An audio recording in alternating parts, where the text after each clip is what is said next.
अब तक आपने पढ़ा। जीवन कार ड्राइव कर रहा था और आज आजीविका उसके साथ वाली सीट पर बैठ थी। जीवन ये देखकर बहुत खुश था। आज पहली बार ऐसा हुआ था जब आजीविका उसके साथ थी और वो दोनों लड़ाई नहीं कर रहे थे। आजीविका ने कार में म्यूजिक चला दिए थे और म्यूजिक को एंजॉय कर रही थी। उसके चेहरे की रौनक बता रही थी कि वो खुश है। वही आजीविका को खुश देखकर जीवन भी बहुत खुश था। जीवन का ध्यान कार ड्राइव करते हुए भी आजीविका के चेहरे पर बना हुआ था। आजीविका जब जीवन की तरफ देखती तो जीवन सीरियस होकर कर चलाने लगता। जीवन का सीरियस फेस देखकर आजीविका मुस्कुराते हुए बोली, वैसे आज काफी हैंडसम लग रहे हो, तुम किसका कत्ल करने जा रहे हो? जीवन ने उसकी तरफ देखा। एक पल के लिए जीवन आजीविका की काली आंखों में बिल्कुल खो गया। तुम्हारी नजरों ने मेरा कत्ल कर दिया है। जो खुद कत्ल हो चुका है वो किसी का क्या कत्ल करेगी? जीवन में मन ही मन अपने आप से कहा। आजीविका ने जब जीवन को खोए हुआ देखा तो उसका फेस सामने की तरफ करते हुए बोली, ज्यादा इतराने की जरूरत नहीं है। हैंडसम बोला है, इसका मतलब यह नहीं कि तुम सच में खुद को हैंडसम मानने लग जाओ। बिल्कुल भी अच्छे नहीं लग रहे हो, अब चुपचाप कर ड्राइव करो। आजीविका ने वापस सीरियस होकर कहा, जिस पर जीवन के फेस पर स्माइल आ गई। उसने अपनी नज़रें सामने करते हुए कहा, मेरा तो पता नहीं पर तुम बेहद खूबसूरत लग रही हो, हमेशा की तरह। जीवन के मुंह से अपनी तारीफ सुन आजीविका को हंसी आ गई। वो बोली, अच्छा तुम्हें आज पता चला है? वैसे तुम्हारे मुंह से अपनी तारीफ सुनकर मुझे बिल्कुल अच्छा नहीं लग रहा। जीवन में कार ड्राइव करते हुए आजीविका से कहा, अच्छा तुम्हें मेरे मुंह से अपनी तारीफ अच्छी नहीं लग रही तो फिर तुम किसके मुंह से अपनी तारीफ सुनना चाहती हो? आजीविका ने अपने कंधे उठाते हुए कहा, किसी के मुंह से सुनना चाहती हूँ लेकिन तुम्हारे मुंह से तो बिल्कुल नहीं। जीवन ने उसकी बात सुनते ही अचानक ब्रेक लग दिए। आजीविका ये देखकर हैरान हो जाती है। उसने जीवन की तरफ असमंजस से देखना शुरू कर दिया। जीवन ने आजीविका के चेहरे की तरफ देखते हुए बिना किसी एक्सप्रेशन से उसे कहा, क्या तुम सच में संपन्न से प्यार करती हो? जीवन के मुंह से यह बात सुनते ही आजीविका बिल्कुल शॉक्ड रह जाती है। वो एकटक जीवन के चेहरे को देखने लगती है। अब आगे। आजीविका ने जब जीवन के मुंह से संपन्न का नाम सुना तो वो पूरी तरीके से चौंक गई। उसके चेहरे पर हैरानी के भाव थे। वही जीवन आजीविका को एकटक देख रहा था। आजीविका को कुछ समझ नहीं आया। वो थोड़ा हड़बड़ाते हुए कुछ बोलने को हुई, तभी जीवन बोला, परेशान होने की जरूरत नहीं है, मैं अर्नव को कुछ नहीं बताऊंगा, लेकिन तुम तो जानती हो कि मुझे सब कुछ पता होता है। अर्नव ने तुम्हारी और भाभी की सेफ्टी का काम मुझे दिया है।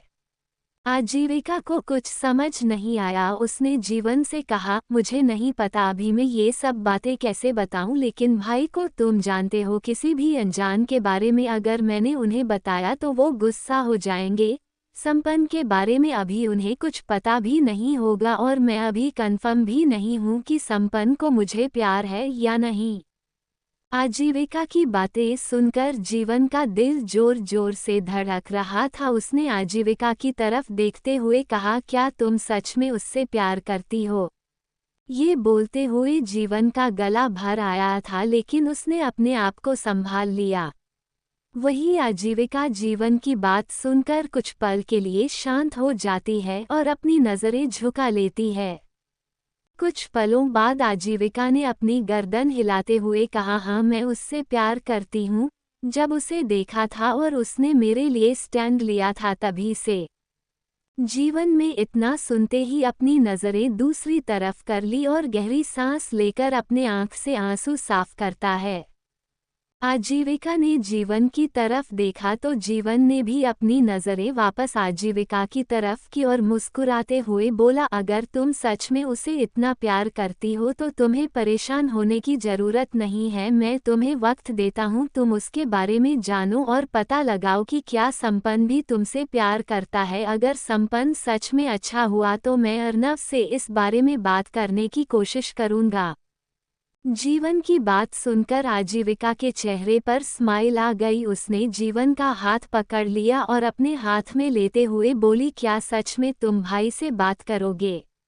जीवन इस वक्त बता नहीं सकता था कि उसकी सांसें अटक रही है। किसी और के साथ अपनी मोहब्बत का नाम जुड़ते हुए देखना उसके लिए मौत के बराबर था। लेकिन फिर भी एक सच्चा प्रेमी होने के नाते उसके लिए सिर्फ आजीविका की खुशी मैटर करती थी। उसने अपने चेहरे पर मुस्कुराहट बनाए रखी और अपनी गर्दन हिला दी। आजीविका बेहद खुश हो गई। उसने जीवन के हाथों को कसकर पकड़ते हुए एक्साइटमेंट के साथ कहा, थैंक यू सो मच जीवन, तुम सच में बहुत अच्छे हो। ये पहली बार था जब आजीविका ने जीवन की तारीफ की थी। उससे पहले कभी भी जीवन में आजीविका के मुंह से अपनी तारीफ नहीं सुनी थी। मुझे समझ नहीं आ रहा, मैं तुम्हारी तारीफ कैसे करूं? मतलब मैं तुम्हें कितना गलत समझती हूं या तुम मेरी मदद करने जा रहे हो, वह भी मेरी मोहब्बत को पाने के लिए। आजीविका की बातों में एक अलग तरह की खुशी थी। जीवन के दर्द को शायद इस वक्त आजीविका नहीं देख पा रही थी, लेकिन जीवन ने अपने चेहरे की हंसी के पीछे जिस दर्द को छुपा लिया था वो दर्द उसके सीने में घाव कर रहा था। वो बारी बारी कभी आजीविका के चेहरे की तरफ देखा तो कभी अपने हाथ की तरफ जिसे आजीविका ने पकड़ा हुआ था। मोहब्बत में कभी सुकून है तो कभी जुनून है, दिल का दर्द है, आंसुओं से भी कबूल है।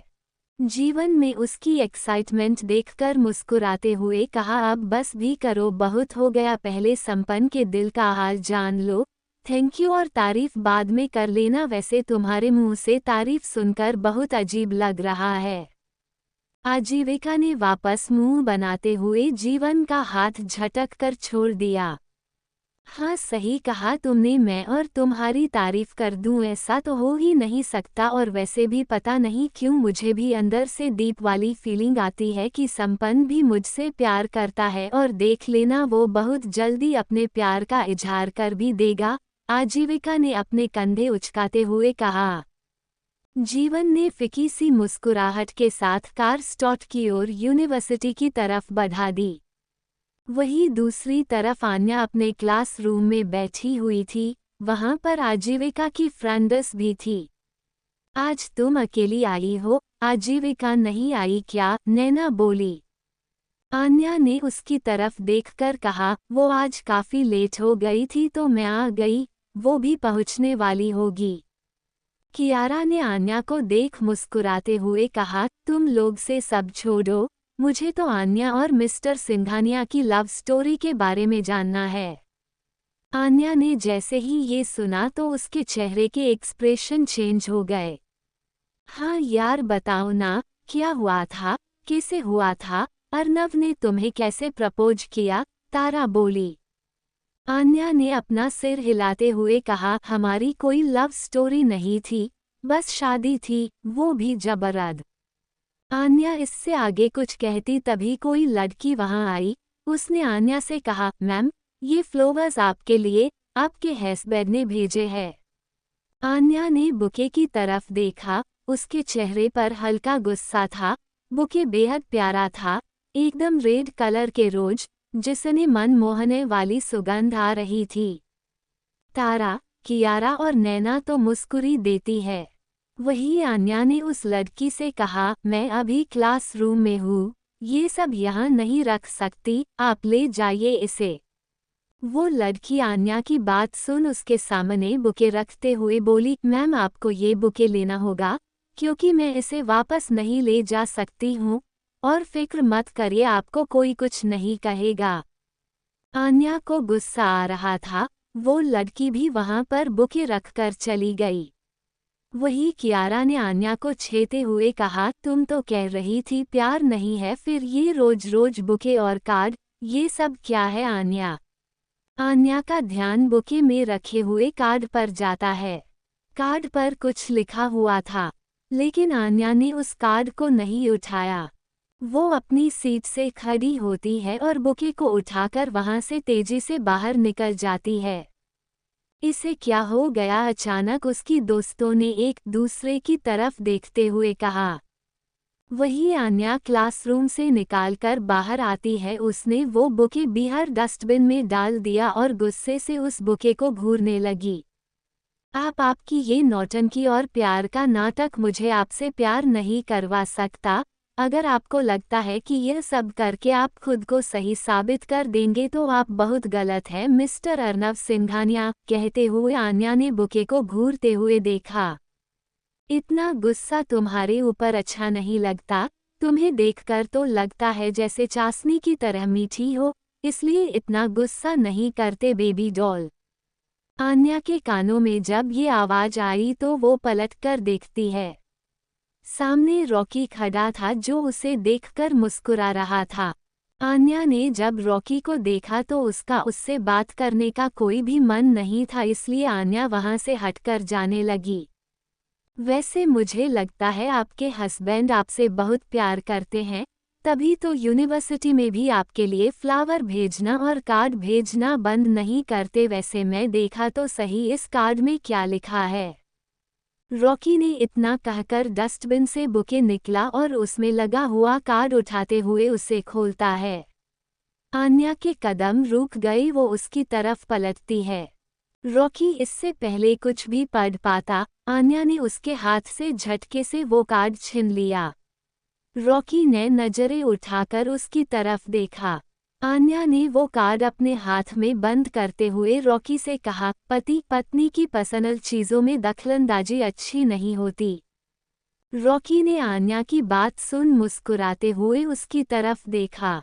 वही आन्या बिना कुछ कहे चुपचाप वहां से निकल गई। वही रॉकी उसे जाते हुए देखने लगता है। पति पत्नी की बातें, रॉकी ने अपने आप से कहा और मुस्कुराने लगा। Audio by Sakir Jacks 07। Jeevan ने आजीविका को यूनिवर्सिटी तक छोड़ा और उसे बाय बोलकर वहां से चला गया। वहीं आजीविका भी यूनिवर्सिटी के अंदर आती है। आज वो खुश भी थी कि जीवन को संपन्न के बारे में पता चला तो वो उसकी मदद करने के रेडी हो गया। लेकिन आन्या का ख्याल आते ही वो दुखी हो गई। आजीविका अपने क्लासरूम की तरफ बढ़ते हुए अपने आप से बोली, आज सुबह से आन्या का बहुत हो गया है, मुझे उससे बात करनी होगी। वो पता नहीं क्यों ऐसे रिएक्ट कर रही है, उससे मामला जानना पड़ेगा। कहते हुए वो क्लासरूम की तरफ बढ़ गई। वही आन्या रॉकी से बचकर जब क्लासरूम के अंदर एंटर करती है तो सामने से आते हुए संपन्न से अचानक टकरा जाती है। उसकी नज़र संपन्न पर नहीं जाती। वही संपन्न ने उसे गिरते हुए देखा तो अचानक उसकी कमर पर हाथ रखकर उसे अपनी तरफ खींच लेता है। आन्या का मुंह खुला रह गया। वो संपन्न की बाहों में झूल रही थी। सभी क्लासमेट्स का ध्यान उनकी तरफ चला जाता है। आन्या ने जब संपन्न को अपने सामने देखा तो वो पूरी तरह चौंक गई। संपन्न को देखते ही उसे बार बार कल नाला सीन याद आ रहा था। उसने अपने आप को उसकी पकड़ से छुड़ाने के लिए जैसे ही उठने की कोशिश की तभी संपन्न ने उसकी कमर पर अपने हाथ कस लिए और उसे अजीब तरीके से छूता है।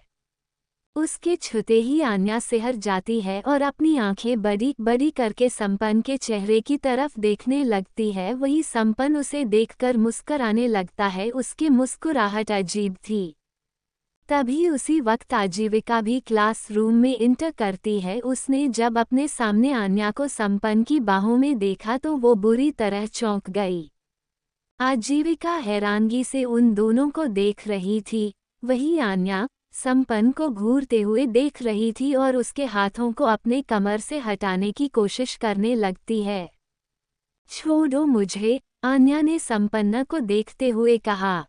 संपन्न ने उसकी बात पर ध्यान नहीं दिया और उसे यूं ही पका हुआ था कि जिस पर आन्या को गुस्सा आ जाता है वो संपन्न का हाथ अपने कमर से हटाते हुए सीधी खड़ी हो जाती है।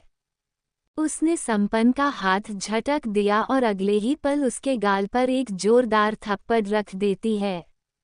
आन्या ने जब संपन्न के गाल पर थप्पड़ मारा तब संपन्न ने अपने गाल को पकड़ लिया, लेकिन बाकी सभी भी हैरानी से उन दोनों को देखने लगे।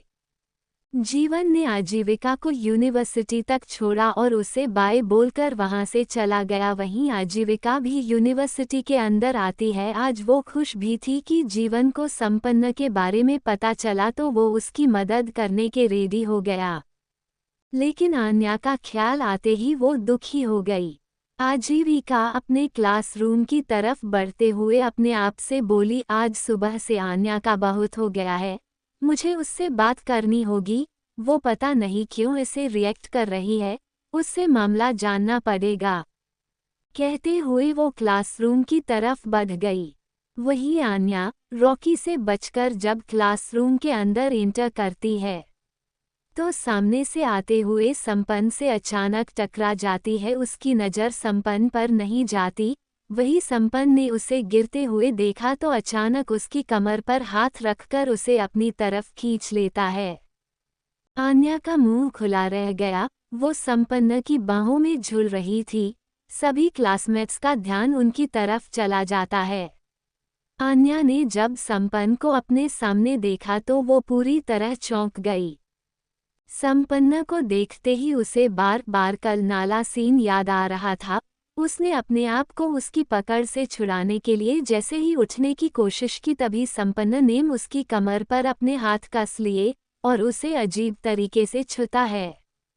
उसके छूते ही आन्या सिहर जाती है और अपनी आंखें बड़ी बड़ी करके संपन्न के चेहरे की तरफ देखने लगती है। वही संपन्न उसे देखकर मुस्कुराने लगता है। उसकी मुस्कुराहट अजीब थी।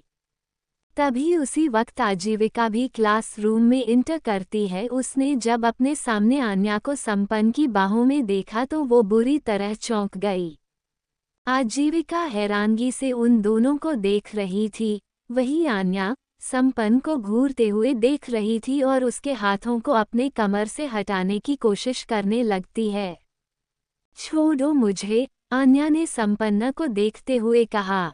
संपन्न ने उसकी बात पर ध्यान नहीं दिया और उसे यूं ही पका हुआ था कि जिस पर आन्या को गुस्सा आ जाता है वो संपन्न का हाथ अपने कमर से हटाते हुए सीधी खड़ी हो जाती है। उसने संपन्न का हाथ झटक दिया और अगले ही पल उसके गाल पर एक जोरदार थप्पड़ रख देती है। आन्या ने जब संपन्न के गाल पर थप्पड़ मारा तब संपन्न ने अपने गाल को पकड़ लिया, लेकिन बाकी सभी भी हैरानी से उन दोनों को देखने लगे। जीवन ने आजीविका को यूनिवर्सिटी तक छोड़ा और उसे बाय बोलकर वहां से चला गया। वहीं आजीविका भी यूनिवर्सिटी के अंदर आती है। आज वो खुश भी थी कि जीवन को संपन्न के बारे में पता चला तो वो उसकी मदद करने के रेडी हो गया, लेकिन आन्या का ख्याल आते ही वो दुखी हो गई। आजीविका अपने क्लासरूम की तरफ बढ़ते हुए अपने आप से बोली, आज सुबह से आन्या का बहुत हो गया है, मुझे उससे बात करनी होगी। वो पता नहीं क्यों ऐसे रिएक्ट कर रही है, उससे मामला जानना पड़ेगा। कहते हुए वो क्लासरूम की तरफ बढ़ गई। वही आन्या रॉकी से बचकर जब क्लासरूम के अंदर एंटर करती है तो सामने से आते हुए संपन्न से अचानक टकरा जाती है। उसकी नज़र संपन्न पर नहीं जाती। वही संपन्न ने उसे गिरते हुए देखा तो अचानक उसकी कमर पर हाथ रखकर उसे अपनी तरफ खींच लेता है। आन्या का मुंह खुला रह गया। वो संपन्न की बाहों में झूल रही थी। सभी क्लासमेट्स का ध्यान उनकी तरफ चला जाता है। आन्या ने जब संपन्न को अपने सामने देखा तो वो पूरी तरह चौंक गई।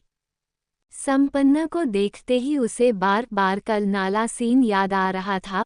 उसने अपने आप को उसकी पकड़ से छुड़ाने के लिए जैसे ही उठने की कोशिश की तभी संपन्न ने उसकी कमर पर अपने हाथ कस लिए और उसे अजीब तरीके से छूता है। उसके छूते ही आन्या सिहर जाती है और अपनी आंखें बड़ी बड़ी करके संपन्न के चेहरे की तरफ देखने लगती है। वही संपन्न उसे देखकर मुस्कुराने लगता है। उसकी मुस्कुराहट अजीब थी। तभी उसी वक्त आजीविका भी क्लासरूम में इंटर करती है। उसने जब अपने सामने आन्या को संपन्न की बाहों में देखा तो वो बुरी तरह चौंक गई।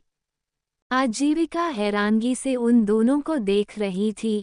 वही आन्या संपन्न को घूरते हुए देख रही थी और उसके हाथों को अपने कमर से हटाने की कोशिश करने लगती है। छोड़ो मुझे, आन्या ने संपन्न को देखते हुए कहा। संपन्न ने उसकी बात पर ध्यान नहीं दिया और उसे यूं ही पका हुआ था कि जिस पर आन्या को गुस्सा आ जाता है वो संपन्न का हाथ अपने कमर से हटाते हुए सीधी खड़ी हो जाती है। उसने संपन्न का हाथ झटक दिया और अगले ही पल उसके गाल पर एक जोरदार थप्पड़ रख देती है। आन्या ने जब संपन्न के गाल पर थप्पड़ मारा तब संपन्न ने अपने गाल को पकड़ लिया, लेकिन बाकी सभी भी हैरानी से उन दोनों को देखने लगे। जीवन ने आजीविका को यूनिवर्सिटी तक छोड़ा और उसे बाय बोलकर वहां से चला गया। वहीं आजीविका भी यूनिवर्सिटी के अंदर आती है। आज वो खुश भी थी कि जीवन को संपन्न के बारे में पता चला तो वो उसकी मदद करने के रेडी हो गया। लेकिन आन्या का ख्याल आते ही वो दुखी हो गई। आजीविका अपने क्लासरूम की तरफ बढ़ते हुए अपने आप से बोली, आज सुबह से आन्या का बहुत हो गया है, मुझे उससे बात करनी होगी। वो पता नहीं क्यों ऐसे रिएक्ट कर रही है, उससे मामला जानना पड़ेगा। कहते हुए वो क्लासरूम की तरफ बढ़ गई।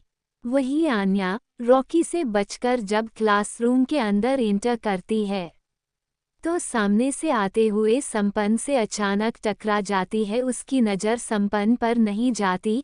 वही संपन्न ने उसे गिरते हुए देखा तो अचानक उसकी कमर पर हाथ रखकर उसे अपनी तरफ खींच लेता है। आन्या का मुंह खुला रह गया। वो संपन्न की बाहों में झूल रही थी। सभी क्लासमेट्स का ध्यान उनकी तरफ चला जाता है। आन्या ने जब संपन्न को अपने सामने देखा तो वो पूरी तरह चौंक गई।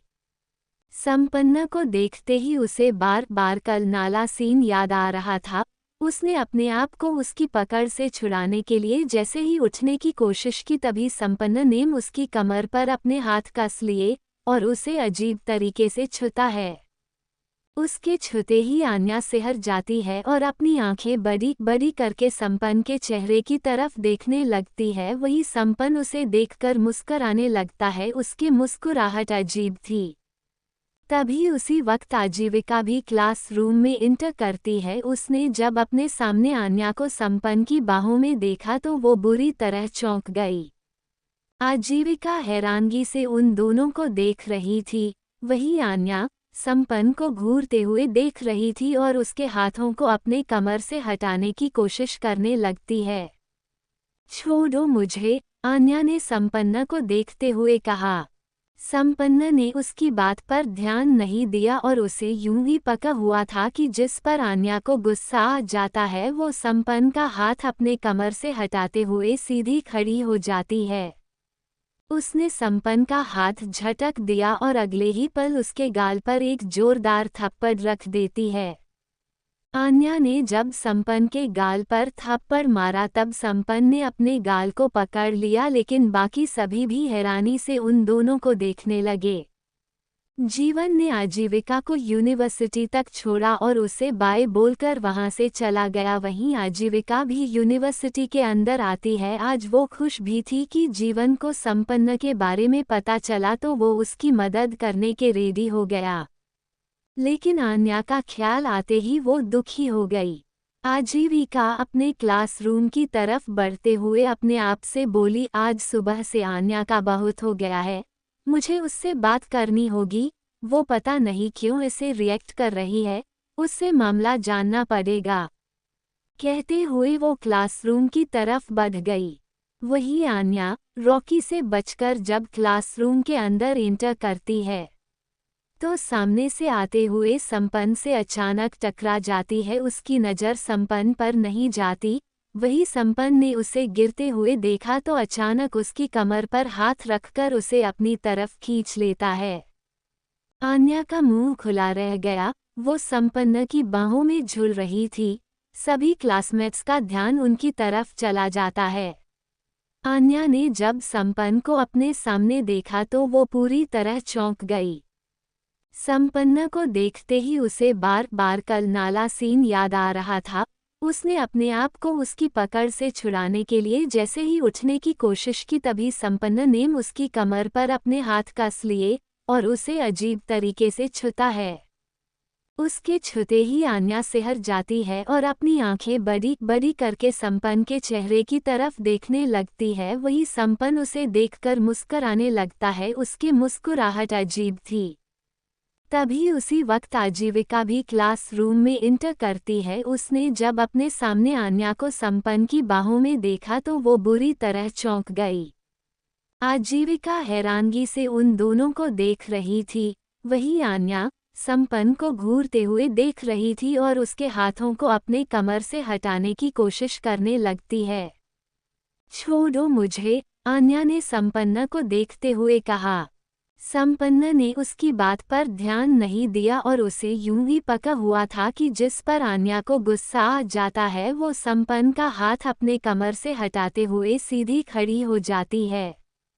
उसने संपन्न का हाथ झटक दिया और अगले ही पल उसके गाल पर एक जोरदार थप्पड़ रख देती है। आन्या ने जब संपन्न के गाल पर थप्पड़ मारा तब संपन्न ने अपने गाल को पकड़ लिया, लेकिन बाकी सभी भी हैरानी से उन दोनों को देखने लगे।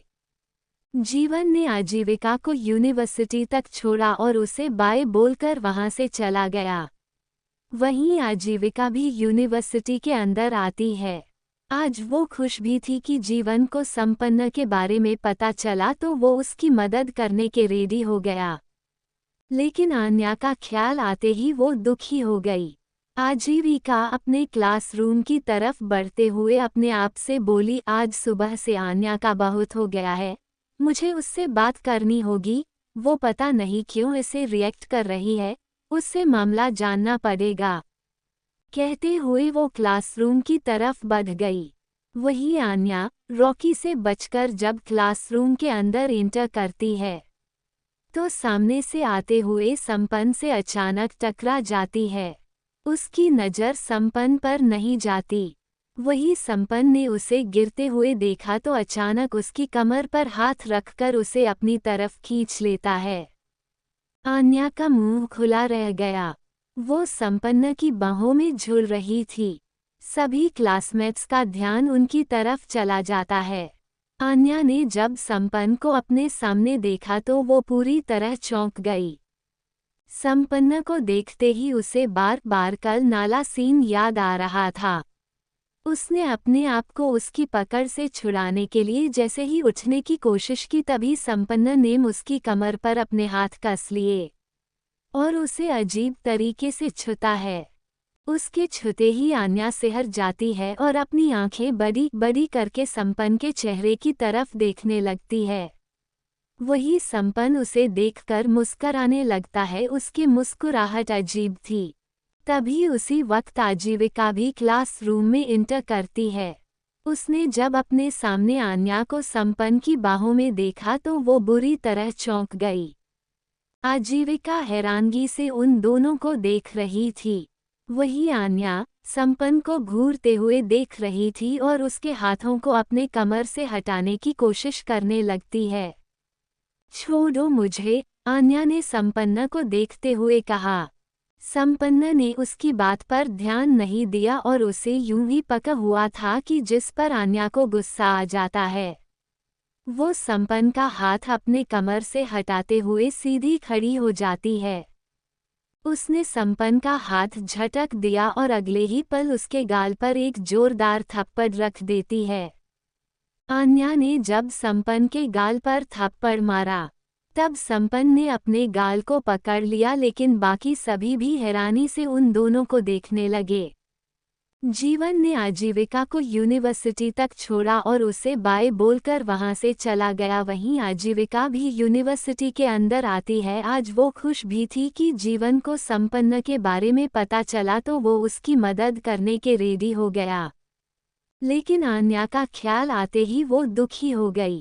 आजीविका अपने क्लासरूम की तरफ बढ़ते हुए अपने आप से बोली, आज सुबह से आन्या का बहुत हो गया है, मुझे उससे बात करनी होगी।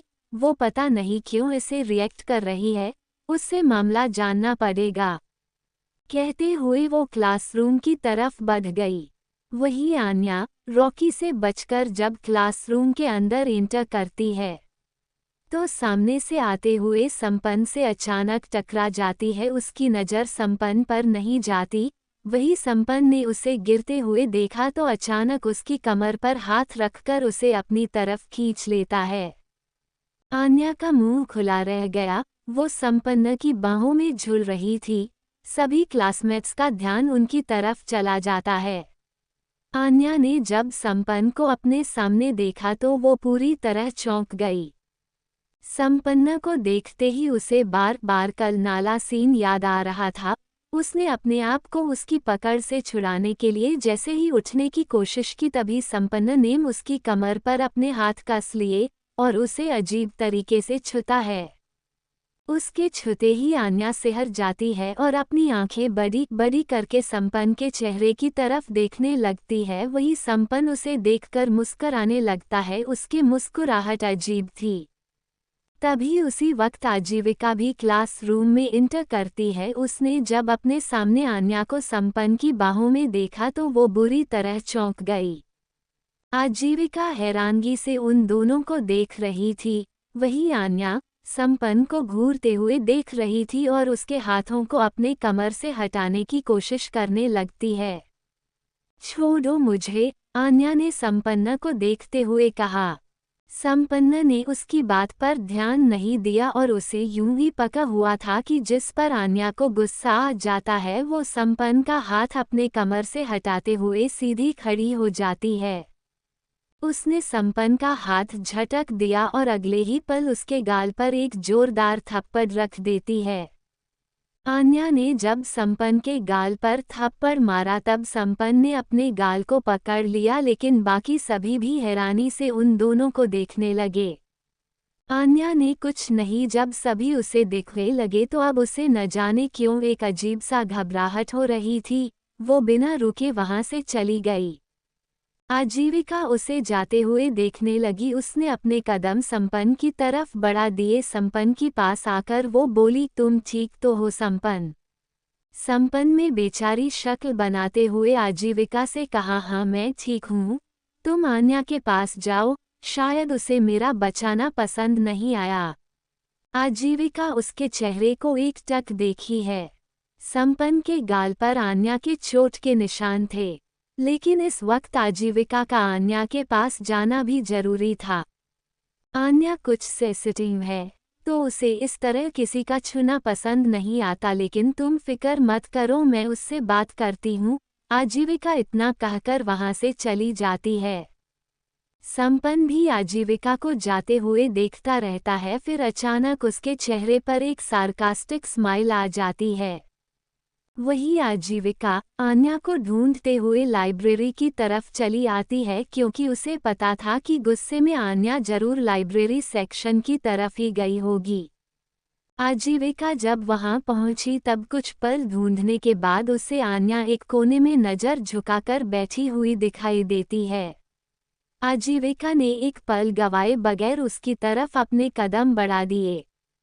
आजीविका आन्या के पास आकर उसका हाथ पकड़कर उसे चेयर से उठाती है और उसे वहां से बाहर की तरफ ले आती है।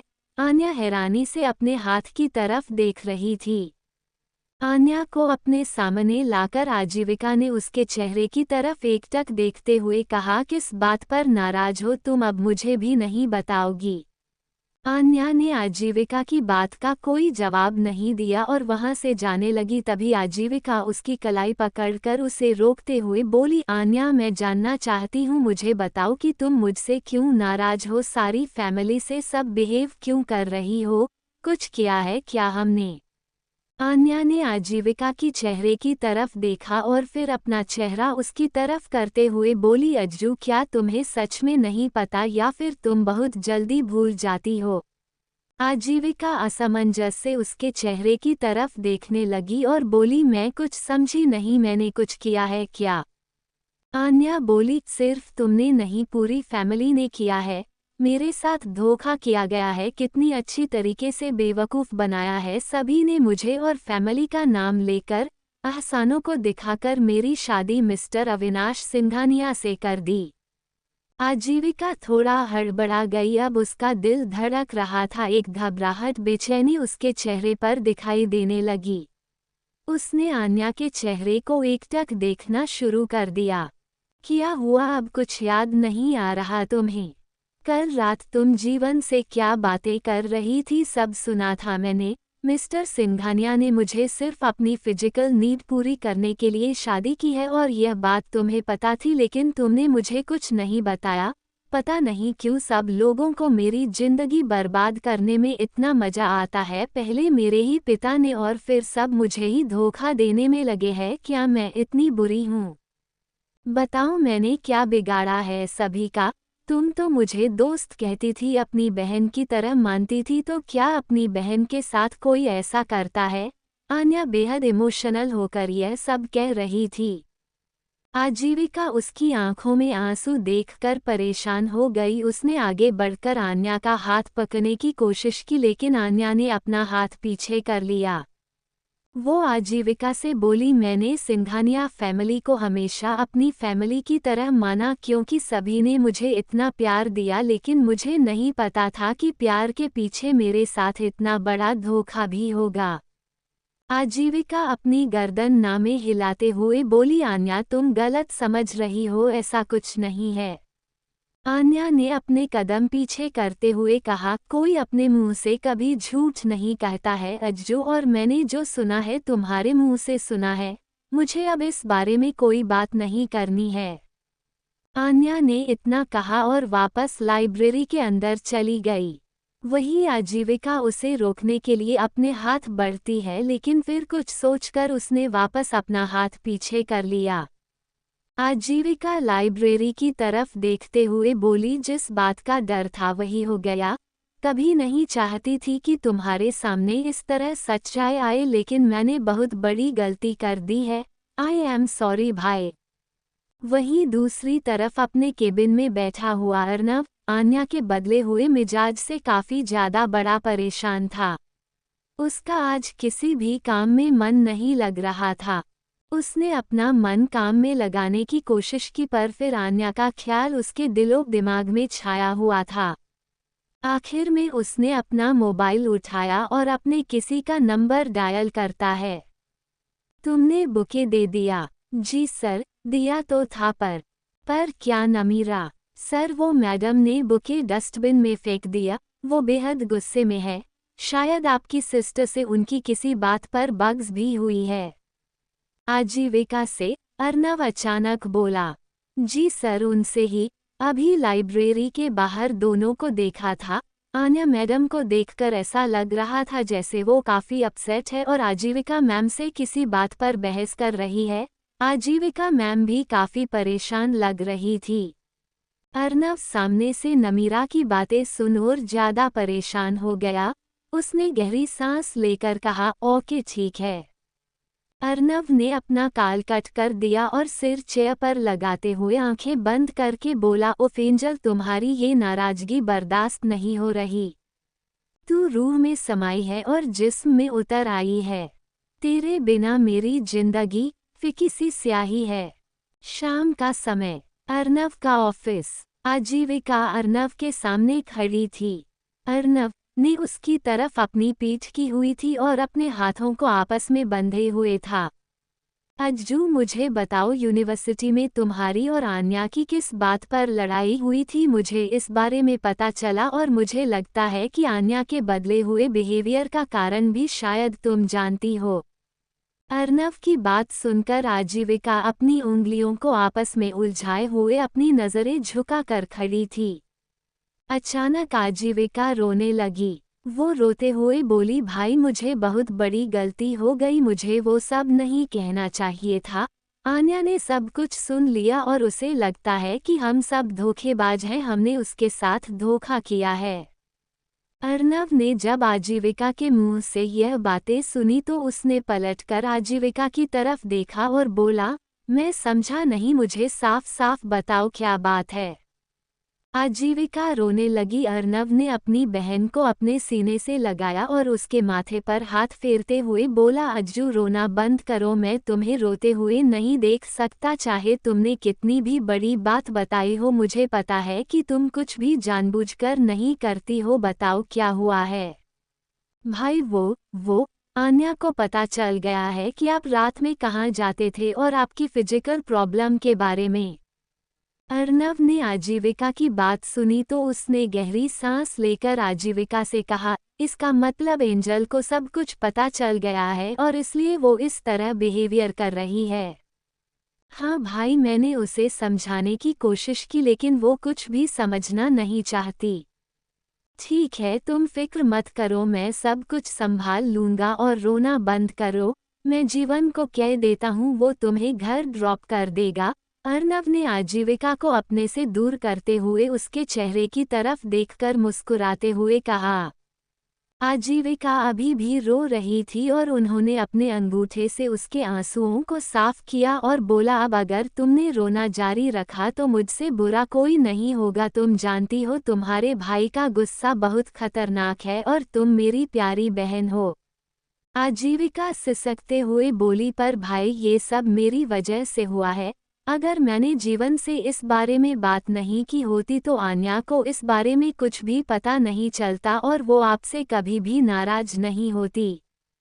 अर्नव ने उसके गालों को थपथपाते हुए कहा, एक न एक दिन तो उसे वैसे भी सब कुछ पता चलना ही था। अगर पहले पता चल गया तो क्या बुराई है, तुम्हें तो खुश होना चाहिए कि अब मेरे पास ज़्यादा वक्त है, मैं उसे अच्छे से सब कुछ समझ सकता हूँ, समझी। आजीविका ने अर्नव की तरफ देखकर अपना सिर हिला दिया। अर्नव ने जीवन को वहां बुलाया और आजीविका को घर ड्रॉप करने को कहा। जीवन आजीविका को वहां से लेकर चला गया। वहीं अर्नव आजीविका के जाने के बाद मायूस होकर वहीं चेयर पर बैठ जाता है। मोहब्बत भी अजीब इम्तिहान लेती है। मोहब्बत में न जाने क्यों इतने जख्म देती है। मुझे तो मोहब्बत हो गई है तुम्हारी रूह से, लेकिन न जाने क्यों ये बात सिर्फ जिस्म पर आकर ठहरती है। वही सिंघानिया हाउस में आम्या यूनिवर्सिटी से आने के बाद अपने रूम में बैठी हुई थी। रूम की बालकनी में खड़ी आन्या सूरज को डूबते हुए देख रही थी। सूरज की लालिमा आसमान में छाई हुई थी। आसमान में पक्षी अपने घरों को लौट रहे थे। देखने में ये समा बहुत ही खूबसूरत था और देखने वालों की शायद आंखें भी इस समय में ठहर जाने को होती है। गार्डन में भी काफ़ी सारे फूल खिले हुए थे और काफ़ी हरियाली थी। कौशल्या जी को जानवरों का बहुत शौक है तो उन्होंने कुछ खरगोश और पक्षी भी पाले हुए हैं, जिन्हें देखकर एक अजीब सा सुकून मिलता है। शाम ढलते ढलते खूबसूरती तो काफ़ी ज़्यादा है और मुंबई में अर्नव का घर सबसे अलग जगह पर है, जहाँ की खूबसूरती किसी का भी मन मोह सकती है। इतनी खूबसूरती के बावजूद भी आन्या के मन में तूफान चल रहे थे। उसने अपने आप को सबसे अलग और अकेला करके एक कोने में रख लिया था। क्यों सभी मेरे साथ ऐसा करते हैं, मेरी गलती क्या है? मुझे प्यार का एहसास होने लगा था। पहली बार मुझे लगा कि कोई मुझसे सच्चा प्यार करता है, लेकिन अब मन का बोझ बढ़ता जा रहा है। आन्या अपने मन में उलझी हुई थी।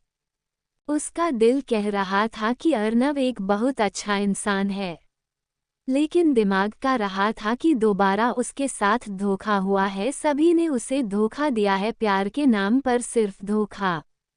न जाने कब तक वो वहीं पर खड़ी रही और उसे पता ही नहीं चला कि कब सूरज डूब गया और अंधेरा छाने लगा। रात का समय, अर्नव का रूम। आन्या अपने बेड पर लेटी हुई थी, तभी उसे लगा जैसे किसी ने दरवाजा खोला। वो समझ गई कि कोई और नहीं बल्कि अर्नव है। उसने तुरंत अपनी आंखें बंद कर ली और करवट लेकर सोने का नाटक करने लगी। अर्नव रूम के अंदर आया। वो काफी थका हुआ लग रहा था। आज उसका मन था कि वो ऑफिस से जल्दी घर आ जाए, लेकिन आन्या से वो कैसे सच कहेगा, यही बात उसे परेशान कर रही थी। अर्नव ने जब आन्या को बेड पर सोते हुए एक नज़र देखा, फिर वार्डरोब से अपने कपड़े निकालकर वॉशरूम के अंदर चला गया। जब वॉशरूम से अर्नव बाहर आया और उसकी नज़र दोबारा बेड पर गई तो आन्या अब अपनी करवट बदल चुकी थी। उसे देखकर अर्नव समझ गया कि आन्या सोई नहीं है बल्कि सोने का नाटक कर रही है। क्या तुमने खाना खा लिया है एंजल? अर्नव ने वही टेबल पर रखे हुए पानी के गिलास से पानी पीते हुए कहा। आन्या ने कोई भी जवाब नहीं दिया, वो वैसे ही लेटी रही। अर्नव उसकी पलकों के मूवमेंट को देख सकता था। इसका मतलब तुमने खाना नहीं खाया है, मैं खाना लेकर आ रहा हूँ, हम दोनों साथ में खाएंगे, इसलिए चुपचाप उठकर बैठ जाओ, अर्नव बोला। वो रूम से बाहर चला गया। उसके जाने के बाद आन्या ने अपनी आंखें खोली और डोर की तरफ देखने लगी। आन्या ने अजीब सा मुंह बनाया और वापस अपनी आंखें बंद करके लेट जाती है। कुछ देर बाद अर्नव वापस घूमने आया, उसके हाथ में अब खाने की प्लेट थी। अर्नव बेड पर आकर बैठ गया। उसने आन्या की तरफ देखा और बोला, उठ जाओ एंजल, मैं अकेला खाना नहीं खा सकता, तुम्हें मेरे साथ खाना होगा, और अगर तुम नहीं उठी तो तुम जानती नहीं हो मैं तुम्हें जबरदस्ती खिला सकता हूँ। आन्या ने अभी भी कोई जवाब नहीं दिया। अर्नव को अब गुस्सा आने लगा। उसने आन्या का ब्लैंकेट हटा दिया, जिस पर आन्या ने अपनी आंखें खोल ली। वो अर्नव को घूरने लगी। वही अर्नव भी उसे एकटक देखने लगा। क्या प्रॉब्लम है आपकी? आपको समझ नहीं आ रहा? मुझे नहीं खाना है, आप अकेले खा सकते हैं, मुझे सोने दीजिए। अगर तुम्हें लगता है कि मैं तुम्हारी बात मान जाऊंगा तो तुम बहुत गलत हो। इस वक्त तुम मेरे रूम में हो और मेरी पत्नी हो, मेरे पास पूरा हक है कि मैं तुम्हें ये खाना खिला सकता हूँ। अच्छा, आप मेरे साथ जबरदस्ती करना चाहते हैं, वैसे ही जैसे आपने जबरदस्ती मुझसे शादी की है। आन्या अब गुस्से में आकर बेड से उठाते हुए बोली। वो नीचे उतर गई थी। अर्नव उसकी तरफ देखते हुए बोला, मैं जबरदस्ती कुछ नहीं किया है, और अगर जबरदस्ती किया भी है तो इसमें बुराई क्या है? आन्या उसे हैरानी से देखते हुए बोली, अगर मुझे पता होता कि आपने मुझे अपनी हवस मिटाने के लिए शादी की है तो मैं कभी आपसे यह शादी नहीं करती। अर्नव उसकी बात सुनकर बिल्कुल चुप हो गया। कुछ पल के लिए उसके मुंह से एक भी शब्द नहीं निकल रहे थे। आन्या आगे बोली, आप हमेशा मेरी झूठी केयर करते हैं। सिंघानिया फैमिली में भी सभी ने मेरी झूठी केयर की और मुझे विश्वास दिलाया कि आप लोग मुझसे बहुत प्यार करते हो। लेकिन आपने तो सिर्फ अपनी हवस मिटाने के लिए मुझसे शादी की है, और सभी को ये बात पता थी, लेकिन किसी ने मेरे बारे में नहीं सोचा। दुनिया में सभी मतलबी होते हैं, सभी को अपने मतलब के लिए दूसरों का उसे करना आता है, और आपने भी वही किया है, मेरा यूज़ किया है। अगर आपको अपनी हवस ही मिटानी थी तो किसी और से शादी कर लेते हैं, मेरी जिंदगी क्यों बर्बाद की? आन्या की आंखें अब आंसुओं से भर आई थी। ऐसा लग रहा था वो किसी भी वक्त रो सकती है। अर्नव उसकी आंखों में आंसू देखकर बेड से नीचे आता है और बिल्कुल उसके सामने आकर उसकी कलाई पकड़ लेता है। उसने अचानक आन्या को अपने गले से लगा लिया और उसको पूरी तरह अपनी कैद में बंद कर लिया। आन्या ने गुस्से से अर्नव के सीने पर मोके बरसाने शुरू कर दिया और रोते हुए बोली, छोड़ दीजिए मुझे, छोड़िए मुझे। अर्नव की अच्छी खासी बॉडी पर आन्या के नाजुक हाथ क्या ही जख्म करते, वो यूं ही आन्या को अपनी बाहों में कैद करके खड़ा रहा, तब तक जब तक कि आन्या का रोना बंद नहीं हो गया। अर्नव को जब महसूस हुआ कि आन्या चुप हो गई है, उसने आन्या ने दोनों गल अपने हथेली में भरते हुए उसके चेहरे को अपनी तरफ करते हुए कहा, अगर मुझे तुम्हारे जिस्म से प्यार होता महबूब मेरे, तो तुम्हारे माथे से ज्यादा सिलवटें मेरे बिस्तर पर होती। आन्या का चेहरा रोने की वजह से सुर्ख लाल हो चुका था। वो इस वक्त बिल्कुल दूध की तरह निर्मल लग रही थी। आन्या अर्नव के चेहरे को एक तक देख रही थी। अर्नव ने उसके माथे को चूम लिया और उसके पूरे चेहरे पर अपने होठों से निशान देने लगा। फिर उसकी आंखों में देखते हुए बोला, मैं तुमसे सच में प्यार करता हूँ, इसलिए कभी तुम्हारी मर्जी के बिना तुम्हें उसे तरह नहीं छुआ जिस तरह एक पति का हक होता है। आन्या सिसक रही थी। उसने अपनी दूसरी गर्दन को दूसरी तरफ घूम लिया। तुम्हें पता है, जब तुम्हें पहली बार मैंने देखा था मुझे तब से तुमसे इश्क है और हमेशा रहेगा। अगर तुम्हें यकीन ना हो तो चलो तुम्हें कुछ दिखाता हूँ। कहते हुए अर्नव ने उसका हाथ पकड़ा और उसे रूम से बाहर लेकर आ गया। आन्या को नहीं पता था वो कहाँ जा रही है। बस अर्नव उसे जहाँ लेकर जा रहा था वह चलती जा रही थी। अर्नव आन्या को अपनी पर्सनल लाइब्रेरी में ले आता है, जहाँ एक तरफ उसका स्टडी रूम था। स्टडी रूम के अंदर जब आन्या ने अपने कदम रखे तो वो पूरी तरह चौंक गई। स्टडी रूम की दीवारें उसकी तस्वीरें से भरी हुई थी, उसकी तस्वीर जब से वो इस दुनिया में आई थी और शायद आज सुबह तक की जब वो गहरी नींद में सो रही थी। आन्या को अपनी आंखों पर विश्वास नहीं हो रहा था। वह तो बस मुंह खोले दीवारों को देख रही थी। अर्नव ने उन दीवारों की तरफ देखते हुए आन्या से कहा, क्या जिस्म की मोहब्बत में कभी तुमने किसी के लिए ये सब करते हुए देखा है? आन्या बिल्कुल सरप्राइज होकर दीवारों को एकटक देखने लगती है। Audio by Sakil Jacks 07। Anya ने जब सामने दीवार की तरफ देखा तो वो हक्की बक्की होकर कभी अर्नव के चेहरे को देख रही थी तो कभी तस्वीरों को देख रही थी। अगर तुमसे सिर्फ मैं फिजिकल नच के लिए शादी की होती तो तुम्हारी तस्वीर इस तरह सजा कर नहीं रखता। एंजल, मैं तुमसे सच में बहुत प्यार करता हूँ। अर्नव आन्या की तरफ देखकर बोला। आन्या ने अर्नव की फेस की तरफ देखकर असमंजस से कहा, इतनी तस्वीरें, पर आपने ये तस्वीरें कब ली? अर्नव मुस्कुराते हुए बोला, हर उसे पल में जब मेरे सामने थी और मैं तुम्हारे चेहरे की मासूमियत को हमेशा हमेशा के लिए कैद करके रखना चाहता था। जब तुम सोती हो तो तुम कितनी खूबसूरत लगती हो। ये देखो इस तस्वीर में, जब तुम सुबह अपनी जुल्फों को चेहरे पर ढक कर रहती हो तब तुम कितनी प्यारी लगती हो। मैं तुम्हारी हर मेमोरी को हमेशा के लिए संजो कर रखना चाहता हूँ। आन्या के पास अब कहने को कुछ नहीं था। उसने अर्नव के चेहरे को टकी लगाकर देखना शुरू कर दिया। अर्नव उसके सामने आया और उसकी हथेलियां को अपने हाथ में पकड़ते हुए बोला, मैंने तुम्हें अपनी मोहब्बत से रूबरू करवा दिया है। अब अगर तुम्हें फिर भी लगता है कि मैं तुम्हें धोखा दिया है और तुमसे झूठ कहा है तो तुम मुझे सजा दे सकती हो, लेकिन अगर मैं सिर्फ तुमसे दिल से मोहब्बत की है तो तुम मेरी मोहब्बत को नज़रअंदाज नहीं कर सकती। इतना कहकर अर्नव ने उसके हाथ को छोड़ दिया और अपने कदम पीछे हटाने लगा। आन्या उसके चेहरे की तरफ देख रही थी। अर्नव पलटा और वहां से जाने लगता है। फिर कुछ रुककर आन्या की तरफ देखकर कहता है, और हाँ एंजल, यह मत बोलो कि तुम मेरे साथ मेरे रूम में मेरे बेड पर एक साथ सोती हो। अगर मुझे तुम्हारा फ़ायदा उठाना होता तो शायद मैं कब का उठ चुका होता, लेकिन मैं तुमसे दिल से मोहब्बत करता हूँ। अर्नव ने इतना कहा और बाहर की तरफ निकल गया। वही आन्या उसे जाते हुए देखती रहती है।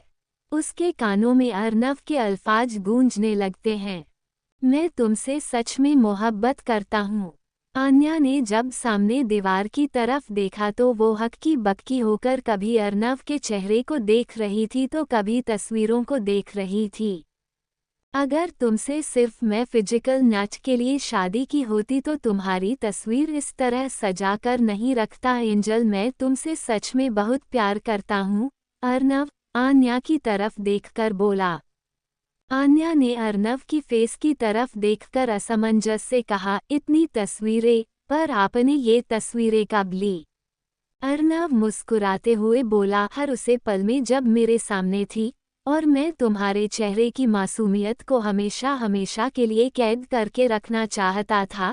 जब तुम सोती हो तो तुम कितनी खूबसूरत लगती हो।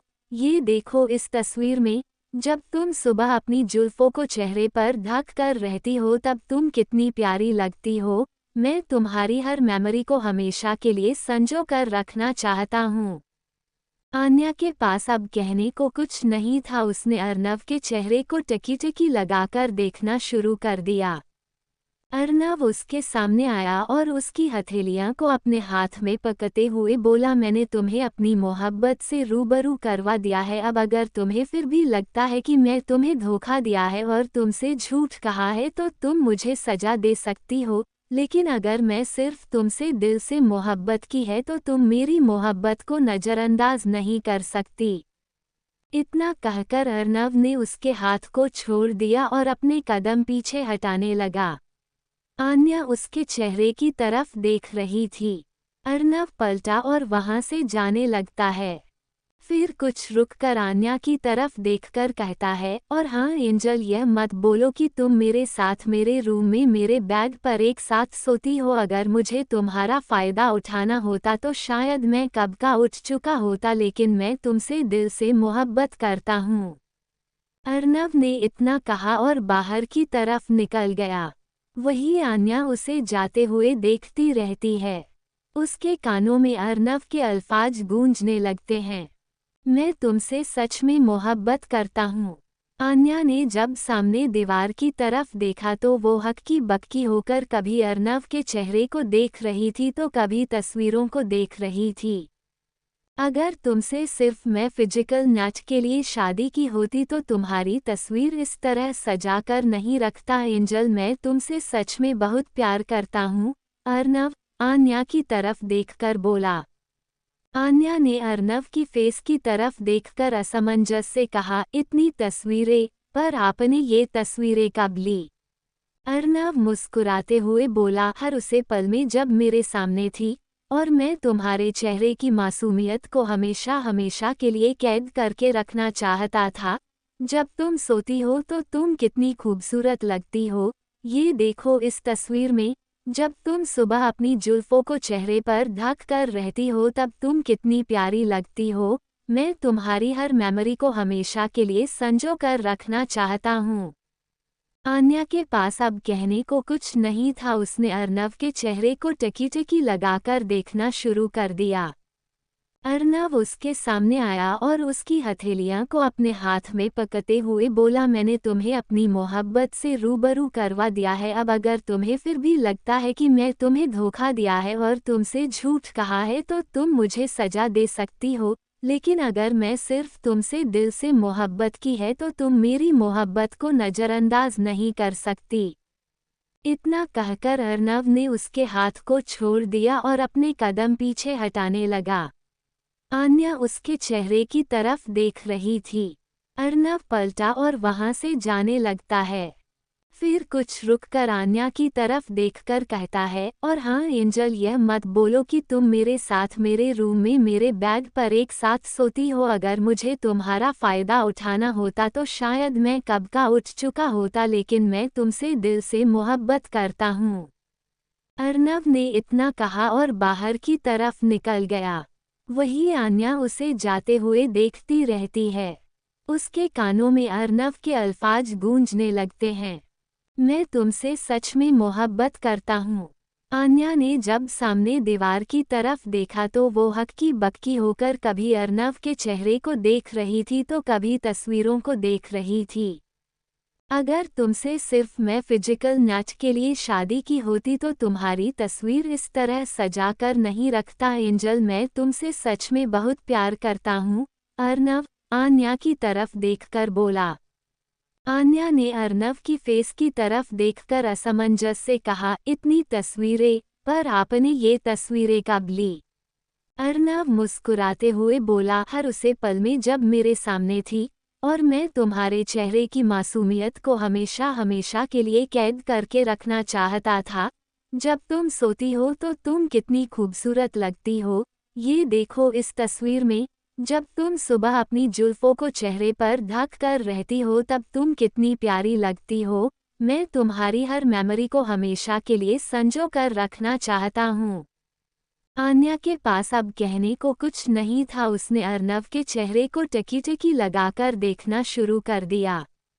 अर्नव उसके सामने आया और उसकी हथेलियां को अपने हाथ में पकड़ते हुए बोला, मैंने तुम्हें अपनी मोहब्बत से रूबरू करवा दिया है। अब अगर तुम्हें फिर भी लगता है कि मैं तुम्हें धोखा दिया है और तुमसे झूठ कहा है तो तुम मुझे सजा दे सकती हो, लेकिन अगर मैं सिर्फ तुमसे दिल से मोहब्बत की है तो तुम मेरी मोहब्बत को नज़रअंदाज नहीं कर सकती।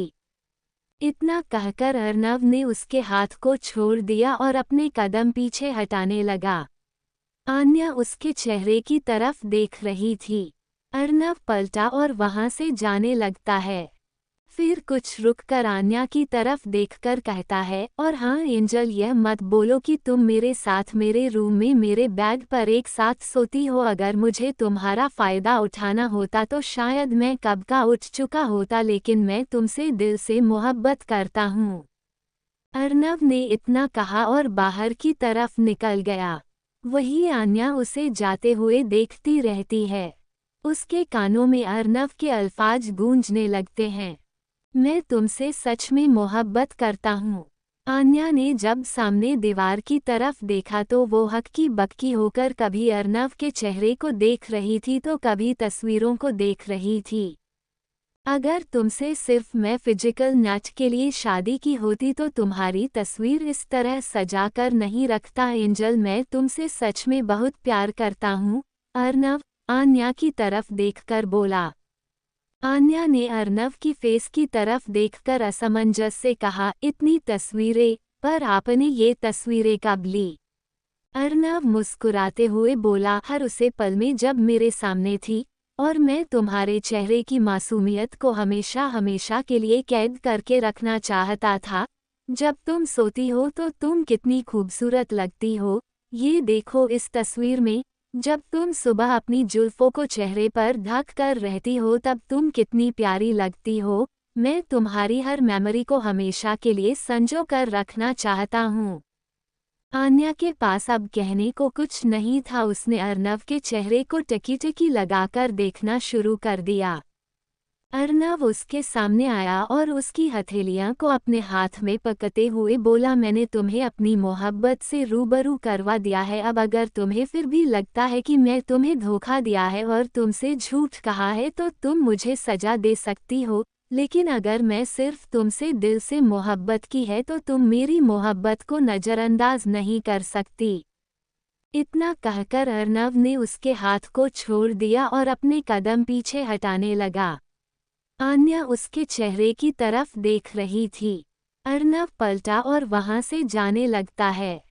फिर कुछ रुककर आन्या की तरफ देखकर कहता है, और हाँ एंजल, यह मत बोलो कि तुम मेरे साथ मेरे रूम में मेरे बेड पर एक साथ सोती हो। अगर मुझे तुम्हारा फ़ायदा उठाना होता तो शायद मैं कब का उठ चुका होता, लेकिन मैं तुमसे दिल से मोहब्बत करता हूँ।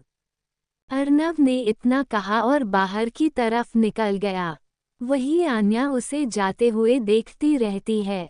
उसके कानों में अर्नव के अल्फाज गूंजने लगते हैं, मैं तुमसे सच में मोहब्बत करता हूँ। आन्या ने जब सामने दीवार की तरफ देखा तो वो हक्की बक्की होकर कभी अर्नव के चेहरे को देख रही थी तो कभी तस्वीरों को देख रही थी। अगर तुमसे सिर्फ मैं फिजिकल मैच के लिए शादी की होती तो तुम्हारी तस्वीर इस तरह सजा कर नहीं रखता एंजल, मैं तुमसे सच में बहुत प्यार करता हूँ।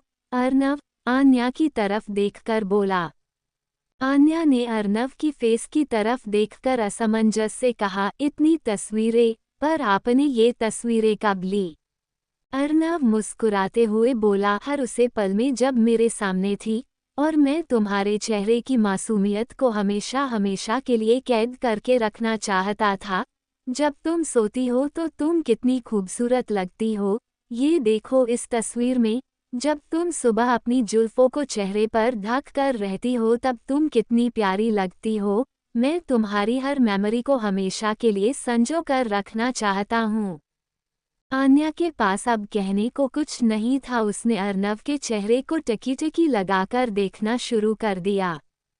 अर्नव उसके सामने आया और उसकी हथेलियां को अपने हाथ में पकड़ते हुए बोला, मैंने तुम्हें अपनी मोहब्बत से रूबरू करवा दिया है। अब अगर तुम्हें फिर भी लगता है कि मैं तुम्हें धोखा दिया है और तुमसे झूठ कहा है तो तुम मुझे सजा दे सकती हो, लेकिन अगर मैं सिर्फ तुमसे दिल से मोहब्बत की है तो तुम मेरी मोहब्बत को नज़रअंदाज नहीं कर सकती। इतना कहकर अर्नव ने उसके हाथ को छोड़ दिया और अपने कदम पीछे हटाने लगा।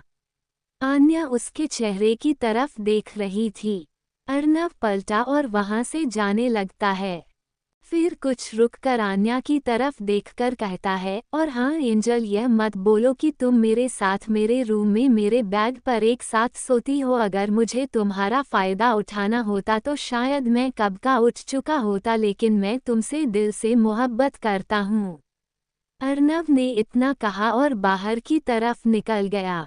वही आन्या उसे जाते हुए देखती रहती है। उसके कानों में अर्नव के अल्फाज गूंजने लगते हैं। मैं तुमसे सच में मोहब्बत करता हूँ।